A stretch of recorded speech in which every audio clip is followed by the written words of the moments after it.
대한민국 근현대사를 성경적 세계관으로 알리고 전하는 대한역사문화원의 한국 근현대사 바로 알기 특강입니다.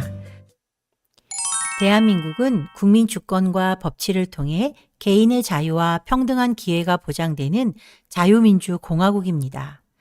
그래서 우리는 대한민국의 국민으로서 주권을 행사하고 개인의 자유와 평등한 기회를 보장받으며 그 권리를 법으로 보호받고 있습니다. 또한 대한민국은 자유시장 경제를 채택하여 선진한국을 이루었고 국민들은 그 번영의 혜택을 누리고 있습니다. 그러나 불과 100여 년 전 조선 백성들은 자신의 힘으로 벗어날 수 없는 종의 멍에를 짊어진 채로 자유의 개념조차 알지 못했습니다. 온갖 종의 멍에에 매여 자유의 개념조차 없던 조선이 하루아침에 우연히 어쩌다 보니 번영과 발전을 누리며 전 세계에 K열풍을 일으키는 선진한국이 되었을까요? 누구도 그렇게 생각하는 사람은 없을 것입니다. 분명한 것은 오늘의 번영에는 시작점이 있었다는 것입니다. 그렇다면 그 시작점을 놓은 사람들은 누구일까요? 바로 기독교 선교사입니다. 1832년 7월 25일 귀칠라프 선교사를 시작으로 1945년 해방 전까지 1529명의 선교사가 이 땅에 달려와 그 위대한 역사의 문을 열었습니다. 선교사들은 조선을 자유케 하라는 하나님의 명령에 따라 암흑의 땅 조선의 굳게 닫힌 문의 빗장을 열고 조선으로 들어왔습니다. 드디어 어둠 속에서 고통받는 조선 백성들에게 자유를 주기 위한 놀라운 여정이 시작된 것입니다. 이름하여 조선 탈출 프로젝트입니다.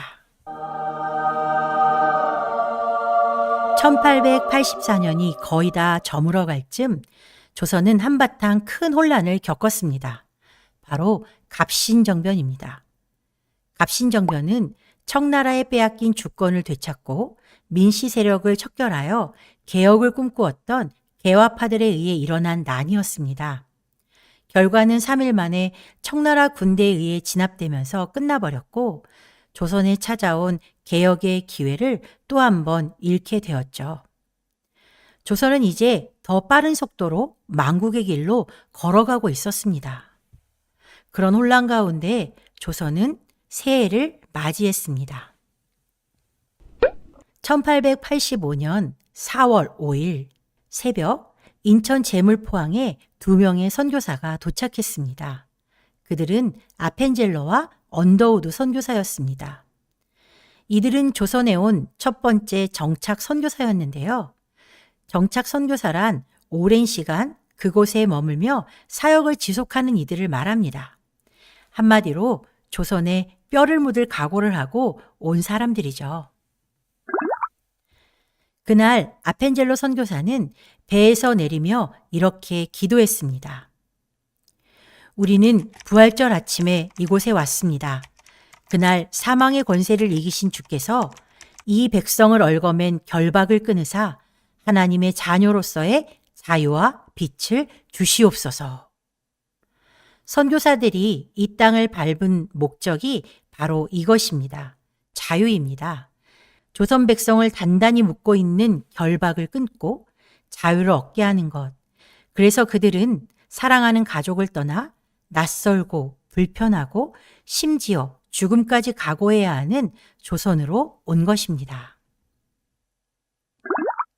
선교사들이 전하는 복음의 핵심은 바로 자유입니다. 자유는 다른 말로 표현하자면 구원이라고 말할 수 있습니다. 구원이란 어떤 위험한 상황에서 구출되거나 속박에서 해방된다는 뜻이죠. 선교사들은 조선 백성에게 어두움에서 벗어날 방법, 그 놀라운 방법을 전해주러 온 것입니다. 그렇다면 무엇으로부터의 자유를 선포한 것일까요? 먼저는 조선 백성의 영적 자유를 위해 죄에서 자유를 얻는 유일한 길을 선포했습니다. 그리고 조선 백성을 묶고 있는 각종 억압으로부터의 자유를 선포했습니다. 놀랍게도 선교사들이 전해준 영적 자유는 조선 백성을 묶고 있던 여러 억압의 사슬을 끊는 시작이 되었다는 것입니다. 이 시간에는 기독교 선교사들의 가장 중요한 사역, 교회를 통해 조선에 선포된 자유에 대해 이야기해 보겠습니다. 교회 이야기를 하면 예수님을 믿지 않는 사람들은 내가 왜 그 이야기를 들어야 하지? 라고 생각할 수 있습니다. 하지만 교회가 조선 백성에게 천지개벽을 일으킬 큰 영향을 끼쳤다는 것을 알아야 합니다. 지금부터 선교사들이 전한 복음이 조선 백성의 삶에 얼마나 놀라운 변화를 주었는지 살펴보겠습니다. 먼저 한국교회의 시작이 언제였는지 그것은 알고 가야겠죠. 조선에 세워진 최초의 교회는 현재 서울 광화문에 있는 세문안교회입니다. 세문안교회는 조선 최초의 교회이자 조선 최초의 장로교회입니다. 1887년 9월 27일 미국 북장로교회 소속 선교사인 언더우드 선교사에 의해 세워진 교회가 바로 세문안교회죠. 그리고 며칠 후인 1887년 10월 9일 조선 최초의 감리교회 정동교회가 미 감리교회 소속 아펜젤로 선교사에 의해 세워지면서 조선 교회의 역사가 시작되었습니다. 이후로 선교사들은 조선의 남과 북, 동과 서로 흩어져 조선에 드리워진 어두움의 자유의 빛을 비추기 시작했습니다. 우리가 잘 알고 있듯이 조선은 철저한 신분사회였습니다. 그중 조선 인구의 40%나 되는 천민은 사람으로 존중받는 대상이 아닌 물건 취급을 받거나 짐승 취급을 받았습니다. 조선의 그 누구도 천민을 이렇게 대하는 것에 대해 아무런 죄책감이 없었습니다. 그러나 그런 천민들을 사람으로 대한 이들이 나타났습니다. 네, 바로 선교사들이죠. 왜 그들은 조선의 정서에 반하여 천민들을 귀하게 대했을까요? 바로 성경의 가르침 때문입니다. 로마서 10장 11절에서 13절에 그 답이 있는데요.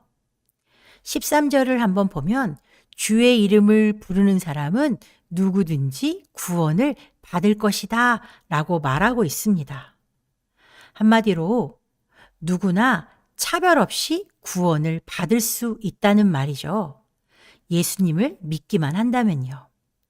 성경이 우리에게 가르쳐 준 것은 구원에는 인종, 신분, 빈부의 차, 남녀의 구별, 그 어떤 것도 없다는 것을 이야기하고 있습니다. 성경의 가르침대로 선교사들은 천민의 친구가 될 수 있었습니다. 조선을 지배하는 세계관으로는 도저히 있을 수 없는 일이 선교사들에 의해 시작된 것입니다. 서울시 종로구 김상옥로에는 연동교회가 있습니다. 이 교회의 공식적인 시작은 일대 담임 목사인 제임스 게일 선교사가 목회를 시작한 1900년입니다. 역사가 어마어마하죠. 그러나 연동교회의 시작은 엄밀히 말해 1894년으로 거슬러 올라가야 합니다. 이 지도는 게일 선교사의 책 한양에 수록된 한양 사대문안 지도인데요. 지도에 표시된 흰 동그라미 부분이 연동교회의 첫 예배 처소였던 연목골입니다. 연목골은 지금의 종로구 연지동이라고 하죠. 이곳은 천민 중 가파치들이 모여 사는 곳이었습니다. 연동교회는 5명의 선교사에 의해 시작되었는데요. 그 5명의 전도자는 사무엘 무어, 밀러, 그레암리, 기포드, 빈튼 선교사였습니다. 1894년부터 1900년 게일 선교사가 연동교회를 담임하기 전까지 이 5명의 선교사는 날마다 연목골을 오가며 전도했고 복음의 씨를 뿌렸고 그 열매가 풍성히 맺히게 된 것입니다. 예수님을 믿고 죄에서 자유롭게 되고 나니 천민과 양반이 함께 예배드리는 당대 가장 큰 교회로 성장하게 되었다고 합니다. 1905년 연동교회는 첫 장로를 선출하게 됩니다. 장로란 담임 목회자를 도와 성도들을 돌아보고 하나님의 말씀대로 잘 살아가는지 점검하고 격려하는 직분을 말합니다. 그런데 연동교회의 첫 장로 투표에서 놀랍게도 가파치 출신의 고찬익이 장로로 선출되었습니다. 모두를 깜짝 놀라게 한 사건이었죠. 양반이 천민의 지도를 받게 된 상황이 되었으니까요. 그래서 한때 일부 양반들이 교회를 떠나기도 했지만 다시 교회가 안정되어 1907년에는 1000명이 넘는 성도가 예배드리는 큰 교회가 되었습니다. 반상의 구분이 철저하던 조선에서 복음은 신분의 벽을 허물고 신분제라는 멍에를 끊는 놀라운 일을 시작한 것입니다. 1893년 6월 세문안교회에 이어 두 번째 장로교회가 시작되었는데요. 이름하여 곤당골 교회입니다. 현재 서울 종로구 관철동에 위치해 있던 이 교회는 1892년 46세라는 다소 늦은 나이에 조선에 온 사무엘 무어 선교사가 매일 수십 명의 사람을 만나 복음을 전하며 개척한 교회였습니다. 무어 선교사가 조선에 올 무렵 서울에서 사역하던 선교사들은 정동에 있던 미국 공사관을 중심으로 모여 살았는데요. 안전상의 이유 때문이었습니다. 하지만 무어 선교사는 조선 백성 속에 깊이 들어가 선교하겠다며 조선 사람, 특히 천민들이 거주하던 지역에 어울려 살며 조선말을 배웠다고 합니다. 그래서인지 무어 선교사는 원고 없이 우리말로 설교하는 선교사로 유명해졌죠. 이듬해인 1894년 관철동에 살던 백정 박가가 장티푸스에 걸려 죽음의 문턱에까지 이르는 일이 생겼습니다. 이때 사무엘 무어 선교사의 주선으로 백정 박가는 고종의 주치의였던 에비슨 선교사에게 치료를 받고 살아나게 됩니다.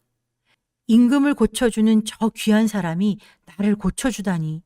자신을 사람으로 그것도 사랑을 듬뿍 담아 대하는 선교사와 그들이 전한 복음에 감동한 백정 박가는 예수님을 구주로 영접하고 곤당골 교회의 성도가 되었습니다.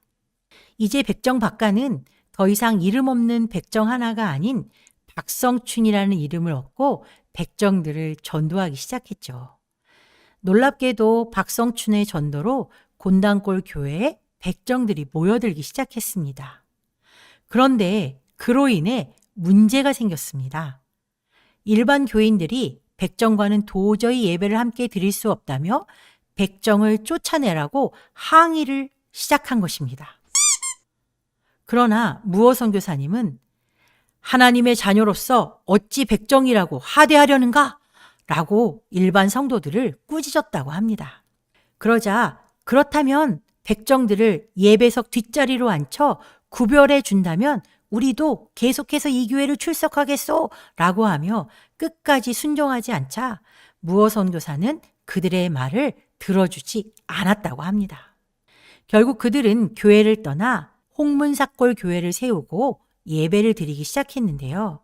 1898년 홍문삭골 교회에 큰 불이 나 교회가 다 타버리는 일이 일어나면서 곤당골 교회를 떠났던 성도들은 회개하고 곤당골 교회로 돌아오게 되었다고 합니다. 그러면서 현재 을지로 입구인 구리계로 교회를 이사하게 되는데요. 당시 교인들이 108명이나 되었다고 합니다. 그중 백정 출신 교인은 30명이었다고 하죠. 그래서 이 교회는 백정교회로 불리웠습니다. 1905년 곤당골 교회는 현재 교회가 있는 인사동으로 이사하면서 이름을 승동교회로 바꾸게 됩니다. 그리고 백정이었던 박성춘은 승동교회의 장로가 되었다고 합니다.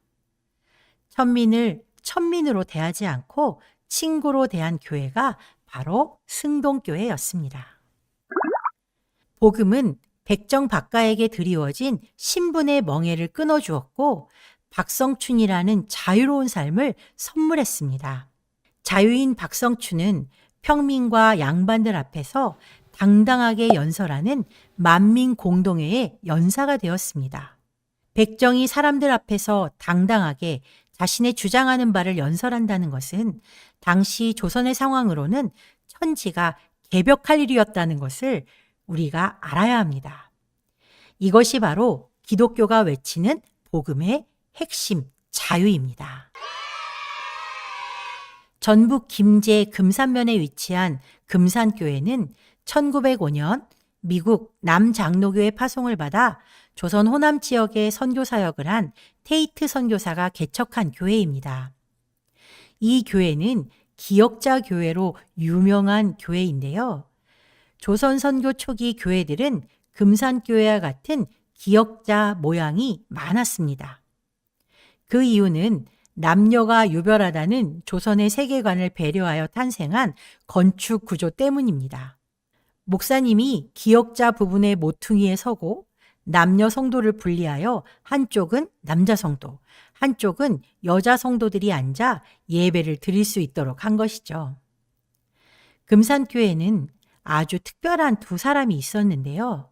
이자익과 조덕삼이었습니다.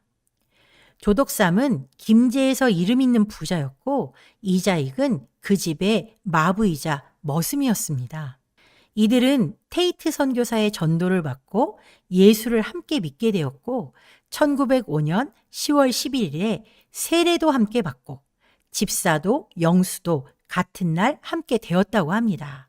그 후 교회는 장로를 세우게 되는데 놀랍게도 김제지방의 유지이며 금산교회의 재정을 모두 감당하고 있던 주인 조덕삼을 제치고 그 집 머슴 이자익이 장로로 선출된 것입니다. 교인들은 몹시 난감해했지만 조덕삼은 교회의 결정을 하나님의 뜻으로 받아들이고 교인들 앞에 나아가서 나는 하나님의 뜻을 겸허히 받아들여 이자익 장로를 잘 받들고 교회를 더욱 잘 섬기겠습니다. 라고 선언했다고 합니다. 후에 조덕삼도 금산교회 2대 장로가 되었고 자신의 집 마부였던 이자익을 평양에 있는 장로의 신학교에 보내 공부를 하게 했습니다. 물론 장학금까지 주면서 말이죠. 더구나 이자익이 신학을 마치고 목사가 된 후 금산교회에 담임 목회자로 청빙하여 함께 교회를 섬겼다고 합니다. 교회가 세워지는 곳마다 이런 일이 일어나는 이유는 교회가 기독교인들끼리의 친목단체가 아니라 자유를 선포하는 곳이기 때문에 가능한 일이었습니다. 복음을 통해 자유가 선포된 곳곳에서 조선 백성들의 어깨를 짓누르던 종의 멍에들이 하나둘씩 벗겨지기 시작했습니다. 예수를 믿게 된 양반들은 노비들이 자신과 같은 사람이라는 것을 깨닫고 그들을 속량하고 나아가 자녀로 대하기 시작했습니다. 그리스도 신문이라고 하는 이 신문에 보면 순안에 살고 있는 박인시라는 사람은 그 종을 속량하고 딸로 삼았다라고 말하고 있죠. 또한 평양에 살고 있는 이 씨는 예수님을 믿기 전에 큰 돈을 주고 샀던 종을 속량하여 주었다는 이야기 또한 이 신문에 기록하고 있습니다.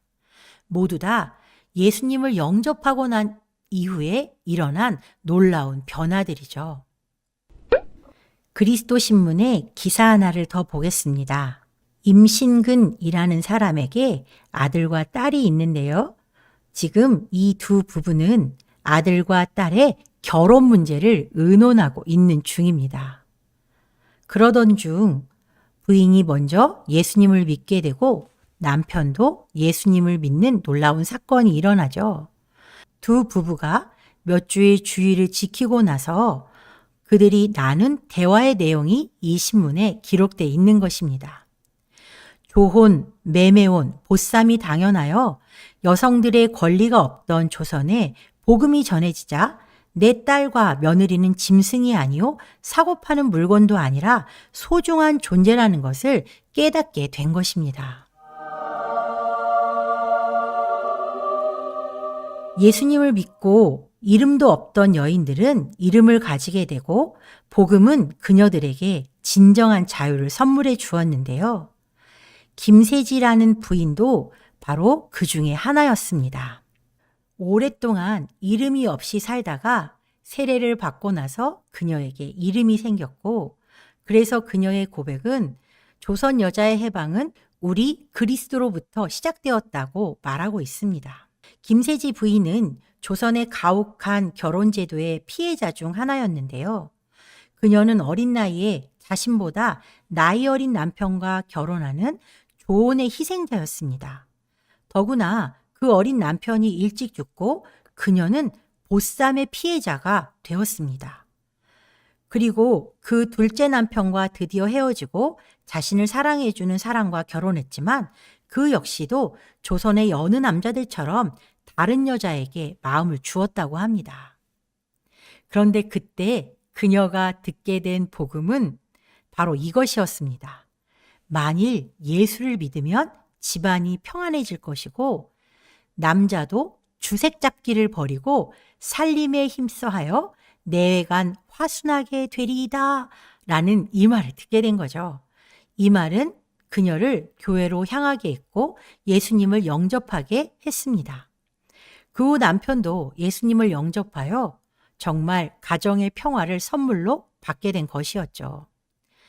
그런 그녀의 고백이 바로 조선 여자의 해방은 기독교에서 시작되었다라는 것입니다. 여성을 천대하던 조선, 그 조선의 가련한 여인들을 해방한 것이 바로 복음이었다는 것을 우리는 기억해야 합니다. 황해도 평산 간바이골 교인들이 복음을 듣고 나서 결정한 내용은 정말로 재미있습니다. 지금은 성경의 뜻을 안즉 이렇게 하는 것이 좋지 아니하니 동네 외인들이 흉볼지라도 이후로부터는 이 두 가지를 버리고 밥 먹을 때 부인들도 방에 들어와 남편과 같이 편안히 앉아서 먹기로 작정하자 한즉 일심이 되어 그대로 하자. 정말로 재미있는 기사죠. 복음은 남녀가 서로를 존중하게 만들었습니다. 한 밥상에서 밥 먹는 일이 지금은 너무나 당연한 일이지만 조선은 그렇지 않았죠. 그런 조선에 복음이 전해지면서 남녀가 한 상에서 먹고 마시는 변화를 만든 것이 기독교 복음입니다. 천민과 여성의 인권이 존재하지 않던 조선에 조선을 자유케 하라는 하나님의 명령을 받고 찾아온 선교사들, 그들은 흑암의 땅 조선에 굳게 닫힌 빗장을 복음으로 열고 조선의 자유를 선물했습니다. 그 선물은 지금 우리에게까지 이어져 우리가 이 자유를 의식하지도 못한 채 누리고 있다는 것을 기억하고 감사해야 할 것입니다. 감사합니다.